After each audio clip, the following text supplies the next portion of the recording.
मेहड़ शहर तोड़े ताल के अंदर डोहारिन जूं कार्रवाइयूं जारी। मेहड़ सेक्शन थाने जी हद में वाक़ लॻ सेंथल महसल का कोल किनारे ते गुज़िरियल रात 4 बजे नामालूम हथियारबंदनि जे घर ते काह करे घर धणी आशिक लाशारी पुट गुल मोहम्मद लाशारी घर जे दरवाज़े ते सिधियूं गोलियूं हणी फरार।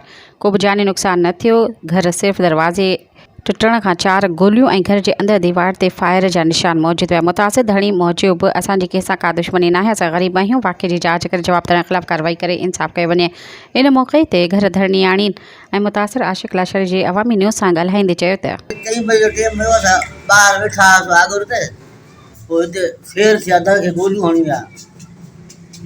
असांजी का दुश्मनी कजो कोन्हे, मुतासिर सभु ख़बर छो असांजी ॻाल्हि गोलियूं हणी विया।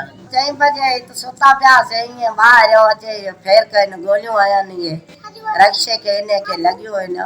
इतफ़ाक़ हेॾे थियो हिन जे असां सुता पिया हुजऊं त मारे वञनि। बसि असांखे इंसाफ़ खपे। घर वेठे माण्हू दरनि खां गोलियूं हयूं था वञनि। सब्सक्राइब कयो अवामी न्यूज़ HD खे ऐं ताज़ा तरीन ख़बरुनि लाइ ॾिसंदा रहो अवामी न्यूज़ HD।